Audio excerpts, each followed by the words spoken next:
The vast chamber of the Galactic Council remained quiet as the humans stepped inside. And every creature in that enormous hall felt a chill brush against their hearts. Because these humans did not arrive with friendly smiles or gentle greetings like before, and their expressions carried only one thing, which was fury mixed with something far more dangerous, and that thing was intent. Kyle Harrison walked at the front of the human delegation, and his footsteps made sharp echoes on the crystal floor.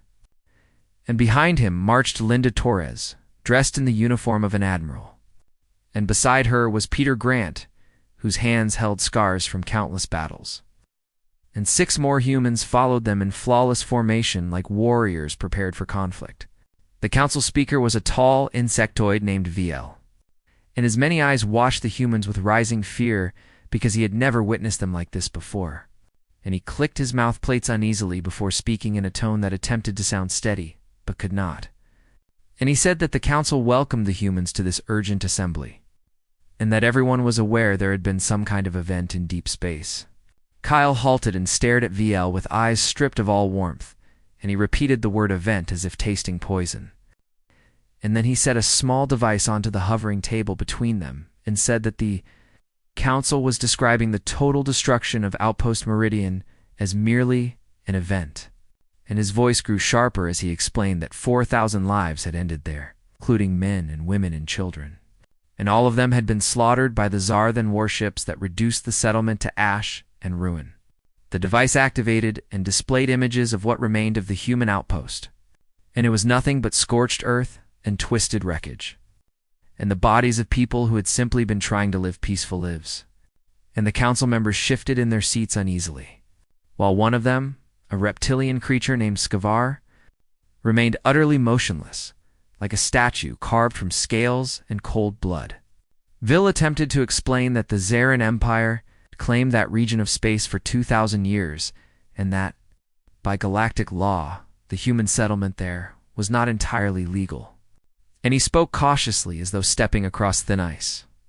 But Linda Torres interrupted him mid-sentence, and her admiral stars flashed in the chamber's light as she had said that humans no longer cared about the council's laws because they had followed every regulation and submitted every document and waited for the council to make decisions. And while the council talked and argued, Thesar then had arrived and slaughtered their people, and the council had done absolutely nothing to prevent it or punish it. Peter Grant moved closer to the table, and his scarred hands clamped the edge so tightly that his knuckles turned pale. And he said that humanity had given the council 6 months to answer their request for protection, and 6 months to choose the correct path.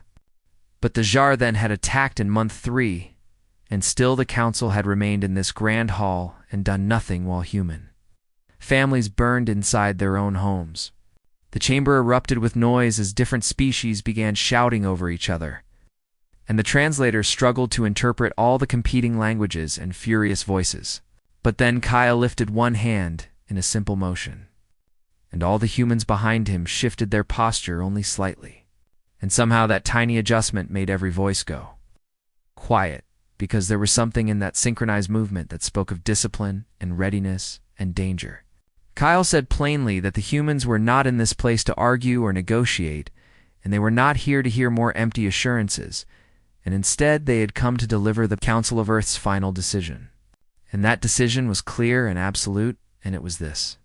The Zaran Empire had exactly 72 hours to hand over every military commander involved in the Meridian slaughter. And if Thesar then refused, then humanity would arrive and take those commanders by force. Skavar's scales rippled in emotion that might have been laughter, and he spoke in a hissing tone that asked whether the humans were truly threatening the mighty Tsar then Empire. And he noted that humanity possessed only 12 worlds, while the Tsar then ruled 200 systems and their war fleets numbered in the thousands. And his voice implied that he believed the humans were either insane or foolish or both. Linda looked at Theraptile and said very softly that the Tsar, then, would need every one of those thousands of ships. And something in her quiet tone was more terrifying than any shout could have been. Ver leaned forward, and his many eyes caught the lights of the chamber as he spoke. And he said that the Council could not permit open threats of war between member species. And if humanity struck Thesar, then they would be striking a council member, and that would make Earth an enemy of all civilized space. And he seemed to believe this warning would make the humans retreat. Instead, Kyle slipped a hand into his coat and drew out a second small device and set it beside the first on the table. And he said that this one contained Earth's official withdrawal from every treaty with the Galactic Council and from every trade pact and every diplomatic agreement.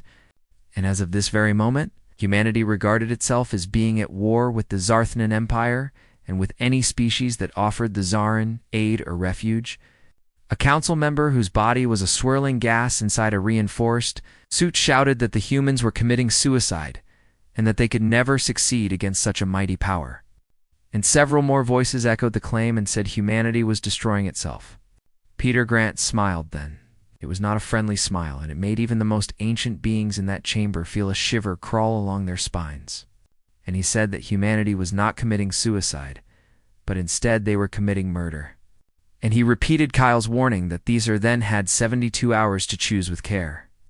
The human delegation turned together and walked toward the exit, and their footsteps echoed across the Nowslant chamber. And they left behind a council that sat frozen, not because they could not decide, but because they were frozen by a fear they did not yet fully understand. And that fear was the knowledge that they had gravely underestimated what humans could do when they were pushed too far.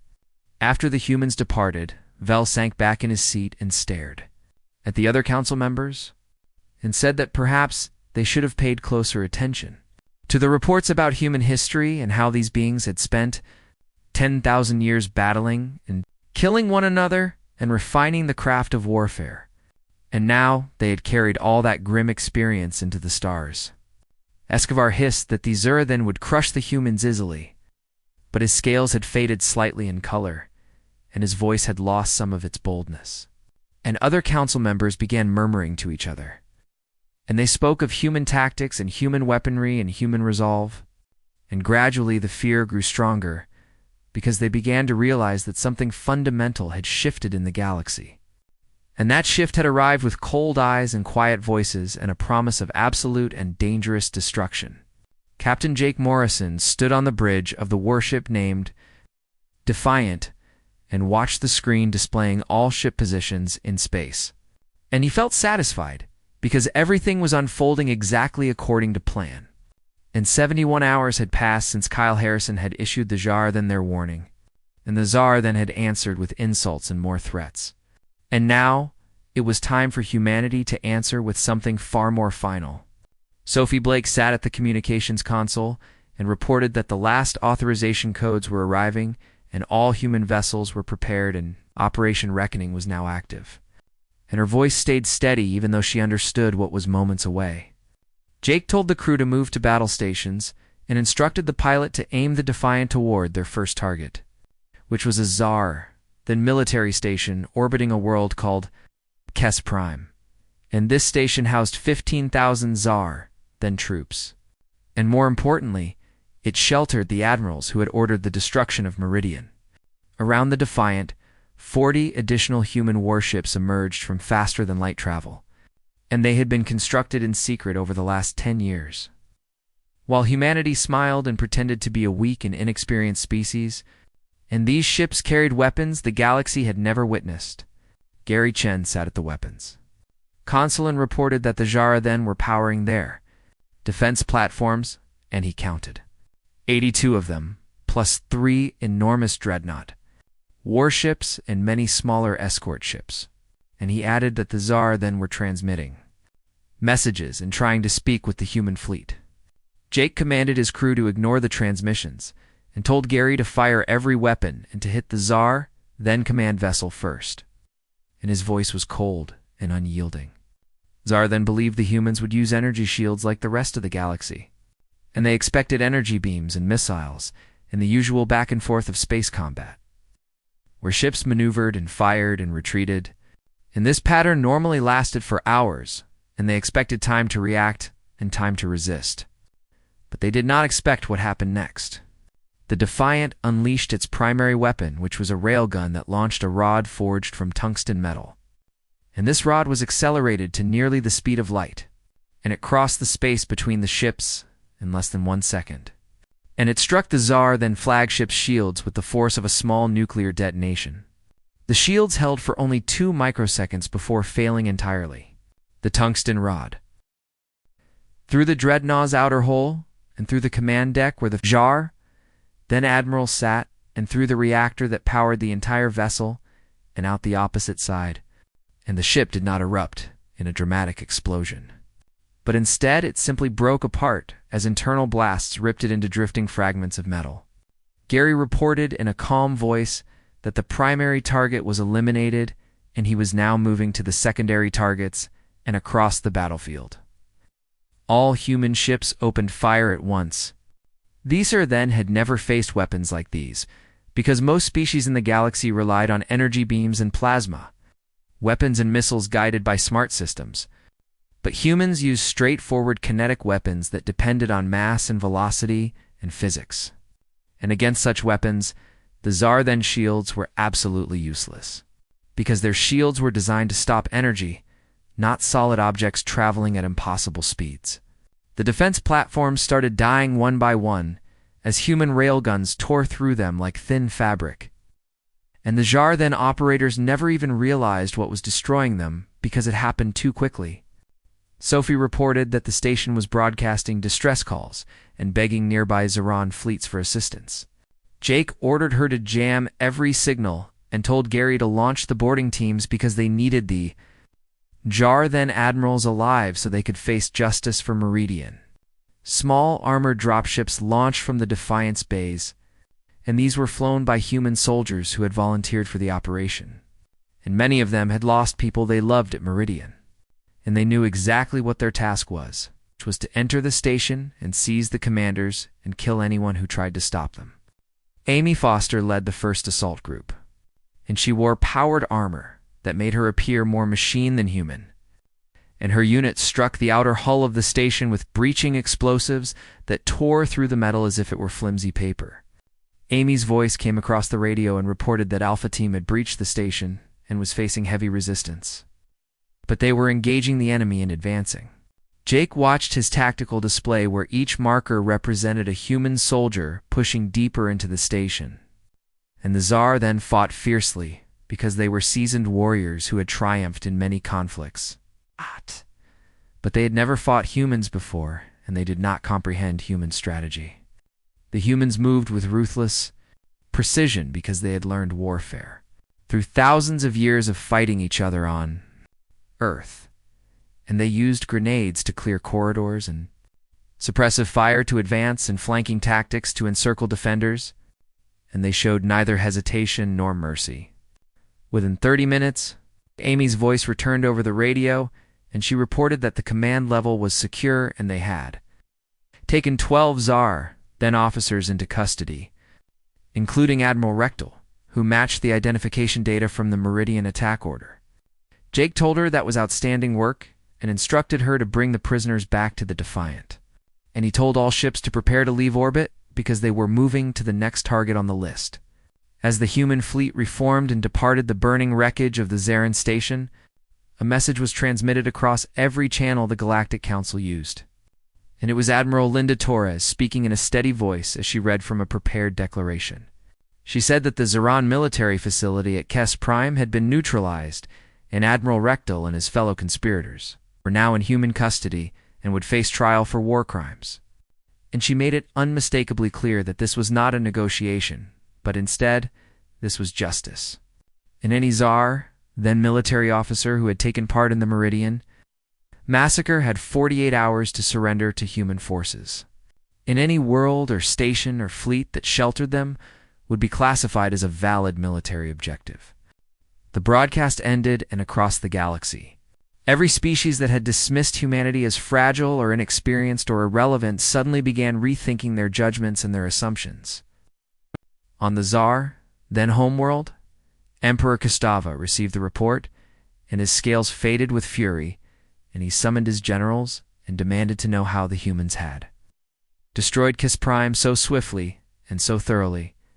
The generals explained that the humans were using kinetic weapons that bypassed energy shields entirely, and that their tactics were so aggressive they bordered on madness. and they accepted casualty levels no other species would even consider. And clearly, they had been building military power in secret while pretending to be harmless merchants. One aged general named Zelthos said quietly that the council had warned them this might occur when they wiped out Meridian. And the council's intelligence files on Kyle Harrison showed that he had once been military, as were many of the human diplomats. And the analysts had suggested that humanity was far more dangerous than their image implied. Kestevar straightened to his full height and declared that he would not kneel before these apes and the Tsar. Then Empire would crush the humans at their central worlds and show them the true definition of power. Zelthos looked at her emperor and said very softly that if he followed that path, then he would die fighting the humans and likely drag their entire empire down with him. Council Speaker Vel appeared as a hologram in the throne chamber, and he looked tired and anxious. And he said that the humans had just struck 3 more Zarin facilities simultaneously, and they were not slowing but accelerating their offensive. Kroshevar refused to listen and commanded his fleets to prepare for an assault on Earth itself because he believed that if they obliterated the human homeworld, then humanity would be forced to submit, and the Tsar then would prove that no one could defy their empire. What the Emperor did not realize was that human intelligence had been intercepting every word spoken in that throne room because they had breached Zarin communications weeks earlier, and every plan and every command was being relayed directly to Linda Torres, who smiled when she learned that the Tsar then were taking the bait exactly as humanity had anticipated. The Tsar then 3rd and 7th fleets emerged from faster-than-light travel at the outskirts of Earth's solar system, and their 600 warships spread into a formation shaped like a massive claw. And this was the same formation they had used to annihilate a dozen other civilizations. And on the bridge of the flagship named Eternal Dominance, Admiral Crevel studied his screens and felt deeply pleased by what he saw.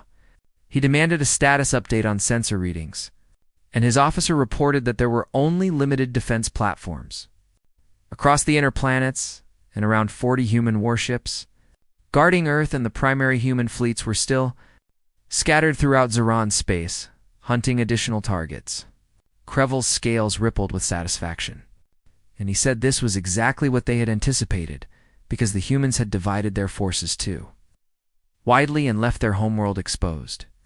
And now the Tsar then would crush Earth and compel humanity to surrender in a single decisive strike. And he ordered all ships to advance and eliminate the defense platforms first, before beginning orbital. The bombardment of military targets on the surface had already begun. The enormous Zarin fleet pushed steadily toward Earth, passing Jupiter's orbit and then Mars, while the human defenders remained fixed in formation, unmoving, not attempting to scatter or reposition, as if paralyzed. One of Cavel's officers noted that the humans weren't even attempting to withdraw, and asked whether this unusual behavior should worry them. Crevel brushed the concern aside and claimed the humans were frozen with terror now that they understood they had no chance to win. And he instructed his crew to prepare their broadcast of surrender conditions once they closed into weapons range. Then the asteroid belt erupted with motion. Hundreds of objects that had appeared to be ordinary rocks abruptly ignited engines and turned toward the Zarin armada. They were human warships that had been hiding in plain sight, their emissions suppressed and their systems powered down. And they had been waiting precisely for this moment. Someone on the bridge shouted that it was an ambush and that contacts were materializing everywhere. The humans had been anticipating them. Before Crevel could issue commands, the human fleet unleashed its attack, and railgun rounds crossed the gap in moments and smashed into Zerthon vessels with catastrophic impact. But this time, the humans had added an unfamiliar element to their arsenal. The sensor officer yelled that he was tracking missile launches, thousands of them, approaching from all vectors. These weren't sophisticated energy-based projectiles like most civilizations employed, but old-style chemical rockets tipped with nuclear warheads. Technology so outdated most species had discarded it centuries earlier. Yet against Zarthan shields engineered to repel energy blasts, these physical warheads were devastatingly effective. Nuclear firestorms erupted across the Zarin ranks as missile after missile hit home, and ships that had endured countless engagements against energy weapons were ripped apart by blasts they had no means to counter. Caval ordered every vessel to scatter, return fire, and strike the missile platforms. But the human ships were already shifting position, their engines driving them at accelerations that should have killed their crews. However, humanity possessed internal gravity systems far beyond anything the Council species had achieved, allowing them to maneuver under forces that would crush a Zarthan pilot 10 times over.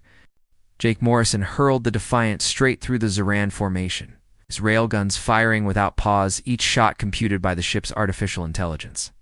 And while many species banned AI out of fear, humans had embraced it and forged digital partners capable of analyzing battlefield data faster than any organic mind.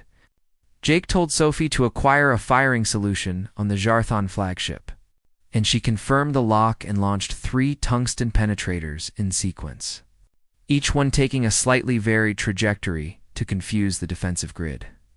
2 were intercepted, but the 3rd tore through the Eternal Dominance's engine block and triggered a cascading detonation that ripped the massive vessel apart. Admiral Krethval died without ever comprehending what had struck him, or how the humans had so thoroughly outmaneuvered his seemingly superior armada. Across the battlefield, the Zarthan fleet was being dismantled piece by piece. The humans fought with seamless coordination born from millennia of military heritage, with every ship understanding its duty, every commander trusting the next, and employing strategies the Zarthan had never witnessed.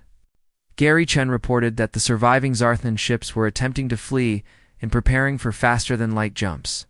Jake responded coldly that none were to escape and ordered all units to target their FTL drives, declaring that nothing was allowed to leave the system alive. Human vessels swept in to intercept the withdrawing Zaran ships, focusing fire on the distinct energy patterns of charging FTL engines, and one after another, the Zaran vessels lost their escape capability and were disabled before their jumps could initiate. Sophie announced that a transmission was arriving from one of the Zaran vessels, requesting mercy and offering surrender. Jake studied the tactical display, seeing the burning wreckage of 600 Zarthan warships drifting across space. Then his eyes shifted to the small cluster of 40 intact enemy ships that remained. He remembered Meridian and the 4,000 colonists, who had been shown no mercy and given no chance to surrender. But Jake was not a monster, nor was humanity, despite what they had demonstrated today. He instructed Sophie to tell the Zarthan to shut down all weapons and shields, and any ship that complied would be taken into custody, while any that resisted would be destroyed, and they had 60 seconds to choose. 38 Zarthan vessels surrendered instantly. 2 attempted to fight and were annihilated in moments. As the Battle of Seoul ended, Admiral Linda Torres transmitted a message that would be seen on every council world and translated into every spoken language. She addressed the camera, explaining that the Zarthan Empire had dispatched 600 warships to annihilate Earth, intending to crush humanity's stand against their tyranny.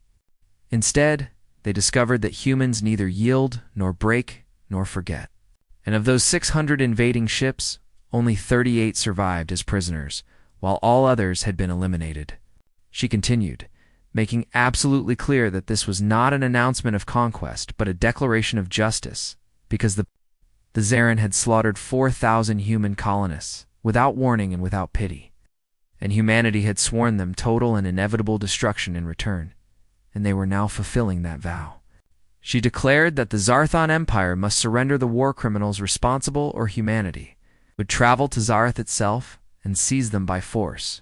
And she informed the Galactic Council that humanity was withdrawing from their debates, from their governance, and would chart its own direction going forward.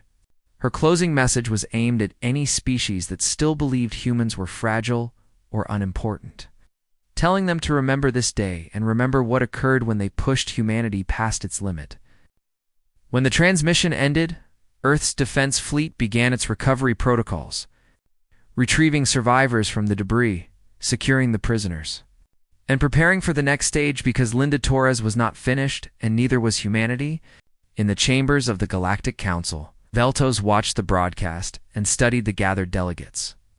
And the hall that had once treated humanity as inconsequential now sat frozen in stunned silence. He spoke softly, suggesting they might need to reevaluate their judgments of the human race and perhaps issue a sincere apology. And for the first time, every council member agreed without a single objection. On the Tsaran homeworld, Emperor Kistevar received confirmation that both of his fleets had been annihilated. Of the 1,200 warships deployed, only 38 remained, and he sat upon his throne diminished. His scales faded, his posture trembling with fear. He asked his surviving commanders how long until the humans reached Zars.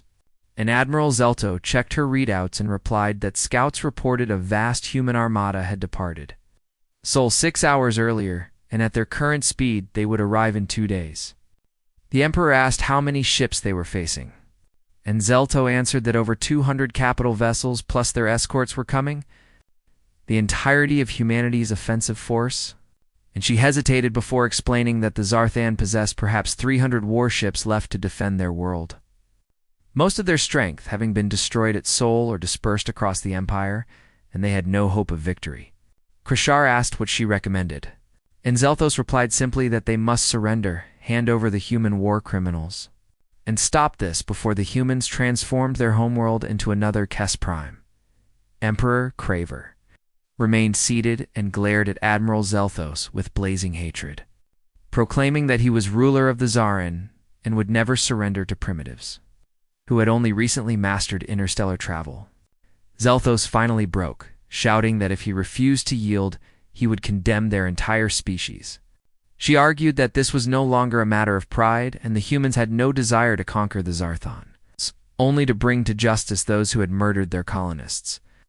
And if the Emperor simply turned them over and negotiated peace, he could save their people from total annihilation. Before Krashavar could reply, the throne room doors burst open, and a young officer stumbled inside. His scales streaked with terror, shouting that the humans had arrived and were already in orbit above Zars. Zelthos insisted this was impossible because the humans were not expected for another 2 days. She checked her console and then froze as understanding struck, explaining that the humans had deceived them by sending a smaller vanguard fleet at full speed while transmitting false data about their approach time. They had likely been above the planet for hours. A holographic projection appeared in the throne hall, displaying the skies above the world where human battleships hovered in orbit like predatory birds, their weapons aimed at the surface. Then a transmission overtook every frequency, every screen, and every device across the entire Tsaran homeworld. It was Kyle Harrison, no longer dressed as a diplomat, but wearing the uniform of an Earth Defense Force admiral, his expression carved with resolve and absolute purpose. He addressed the people of Zeroth, identifying himself as Admiral Kyle Harrison of the United Earth Government, and he stated that their emperor had dispatched fleets to destroy his homeworld, had slaughtered 4,000, here to end it. The camera widened to reveal Kyle standing on the command deck of an enormous warship, with Admiral Linda Torres and General Peter Grant positioned behind him in full uniform, standing at rigid attention. Kyle continued his address, stating that humanity had attempted diplomacy and had sought justice through legitimate channels. But the Zarthon Emperor had chosen conflict instead, and so humanity had brought that conflict directly to his world. Kyle then demanded the immediate and unconditional surrender of Emperor Krachar and every military official responsible for the Meridian atrocity, and the Tsaran had 12 hours to comply. He clarified that if they refused, humanity would begin orbital strikes against military targets, expanding the list every passing hour. And he emphasized that it was the Emperor's decisions that had brought the humans to their doorstep, and the choices of the Tsaran people now would determine how many survived the coming days. The signal ended, leaving the throne hall in stunned quiet. Kestevar rose, drawing himself up to his full imperial stature, and began to declare that they should answer the humans and proclaim that the Tsaran would never submit. But he never finished speaking. Admiral Zelthos uttered a single word: no.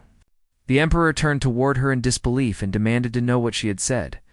Zelthos drew her sidearm, a traditional Tsaran energy weapon, and across the chamber other officers did the same, all of them aiming their guns at Emperor Kestevar. And she told him she was refusing his command. She said he had begun this war against their council, ignored the warnings from the council worlds, sent their fleets to die at Sol. and now intended to sacrifice their entire species to protect his pride, and she would not permit it. Kasdavar bellowed that this was treason and betrayal of the highest magnitude. Zelthos answered that it was not treason but survival, and she ordered the guards to seize the emperor, detain him, and arrest every officer involved in the Meridian assault and prepare all of them for transfer into human custody. As the dethroned ruler was dragged away, shouting about betrayal, honor, and the glory of the Zarin Empire, Zelthos activated her communicator and announced that this was Admiral Zelthos of the Zarin Defense Force, speaking on a secure line to Admiral Kyle Harrison, and she was formally delivering the unconditional surrender of the Zarin Empire and confirming that all requested war criminals would be handed over. There was a long silence before Kyle responded, sounding almost taken aback. And he said he had received her message and asked if she was speaking with legitimate authority. Zelthos replied wearily that she was now in command, because she had arrested Emperor Krashar and assumed control of the defense forces. And the council recognized military authority during times of emergency, and she was invoking that authority to end the war before more lives were lost. There was another pause, and Kyle said she should stand by while he conferred with his command team. Zelthos waited, staring at the human armada on her display, knowing that any single one of their ships could shatter her world with ease, and she had analyzed their weapon systems since Kes Prime had understood how hopelessly outmatched Zarin had been all along. Their emperor's vanity had blinded him to a truth any competent strategist would recognize, which was that humanity had been preparing for this conflict for years, perhaps decades. Every diplomatic smile had concealed intent. Every trade pact had doubled as intelligence gathering, and every peaceful gesture had masked strategic buildup. And the humans had not simply defeated the Zaron, but had manipulated them from the outset, like pieces on a strategic board. Kyle Harrison's voice returned on the channel, stating that humanity accepted the Zarin capitulation under several requirements, and he outlined them firmly, allowing no debate. He said, all war criminals must be delivered into human custody within 6 hours, and the Zaron Empire must provide reparations to the families of the Meridian victims in Zaron. Armed forces must be reduced by 75% and limited to defensive roles only, and the Empire must surrender all contested border regions for neutral council supervision, and finally, the Zarin must sign a non-aggression pact with humanity, with terms to be drafted but enforced by council peacekeepers.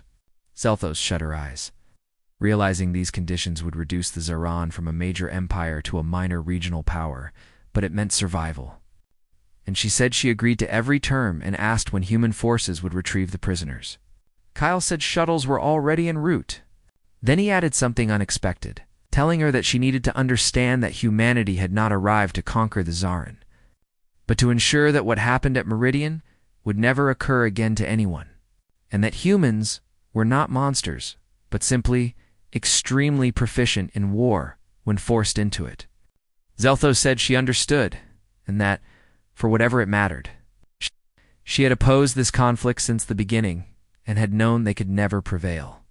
Kyle asked why she had not prevented the war if she knew it was unwinnable, genuine curiosity in his tone. Zelthos replied bitterly that she had been a dutiful soldier, who obeyed commands and had forgotten that sometimes being a good soldier meant refusing destructive orders, and she vowed never to repeat that mistake. Kyle said quietly that none of them would repeat it, and ended the call. 3 hours later, Emperor Kashvar and 47 Zarin officers were transferred to the human fleet aboard shuttles, and they were to face prosecution for war crimes. And their fates would be decided by evidence and law rather than fury, which was far more mercy than they had ever shown the colonists of Meridian. But humanity had chosen to prove they were better than the ones who wronged them. The human fleet left Zarseth the following day, departing a shattered empire in a galaxy that would never again look at humanity the same way. Kyle Harrison sent one final transmission brief, controlled and unmistakable. He addressed every species listening and said the war was finished. Justice had been delivered, and humanity desired no land, no tribute, no dominion. They wished only to be left in peace to build their civilization without interference. But but he warned them that this war should stand as a lesson. Humans were peaceful, but not fragile, patient, but never passive.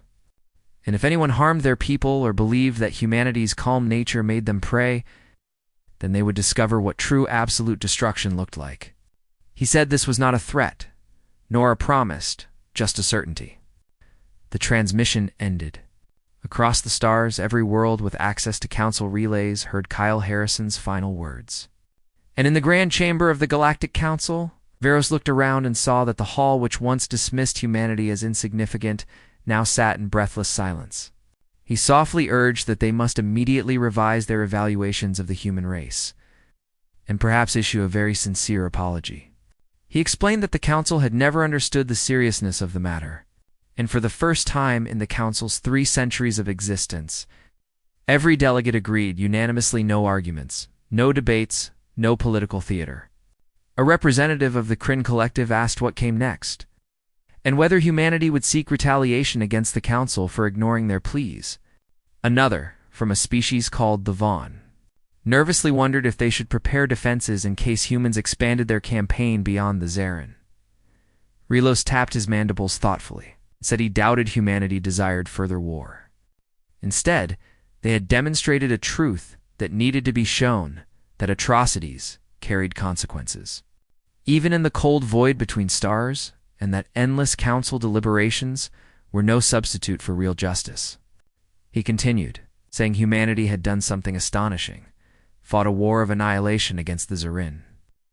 Leadership, while deliberately sparing civilians, they applied overwhelming force with focus and restraint, proving themselves not just warriors, but disciplined warriors who recognized the line between justice and vengeance. Another counselor asked what they should do about humanity leaving the council entirely, whether they should try to lure them back. Velos said they should give humanity space, let them have the distance they clearly wanted. Perhaps when old wounds had closed, humans might choose to return. For now, the wisest thing the council could do was learn from this conflict, and remember that hesitation had invited disaster. Meanwhile, aboard the Defiant, Captain Jake Morrison watched the streaking stars as his ship leaped back toward human territory. Lieutenant Sophie Blake joined him, 2 cups of coffee in hand. She asked whether the other species would leave humanity alone now. Jake replied that they would for a time. Eventually, they would forget what humans could do, and then humanity would have to remind them once more. Sophie sighed that it sounded depressing and took a drink. Jake shrugged and said maybe it was, or maybe they had just reshaped galactic politics forever. Maybe now species would hesitate before starting wars. Maybe they had made the galaxy safer. Sophie considered this and asked if he truly believed it. Jake said he needed to be, because otherwise everything they had sacrificed meant nothing. They hadn't fought for vengeance. They had fought so no species would ever again watch their colonies burn, while the council argued over diplomatic protocols. They had fought to prove that murder had consequences, even when the killers were mighty empires with vast fleets. Sophie smirked and said those were heavy thoughts for a Tuesday. Jake lifted his cup and said they should drink 2 heavy thoughts, 2 surviving and 2 going home.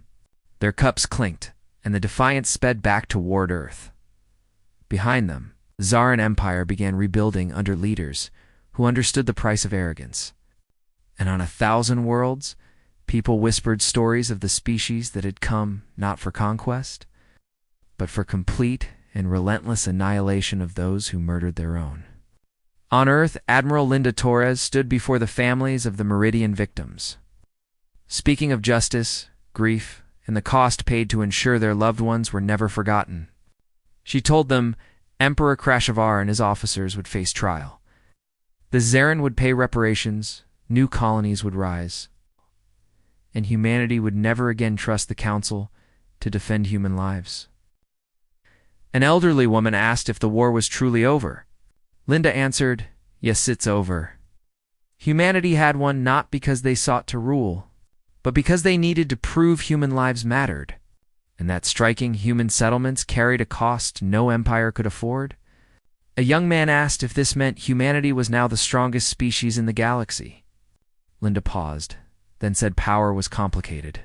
Humanity had shown they could destroy any fleet that threatened them, fight wars others believed unwinnable.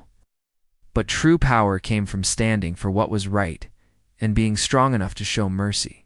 She added that the Tsarine had once been powerful, commanding 200 systems and thousands of ships, but had wielded that power recklessly and were now broken. Humanity had no desire to repeat their errors.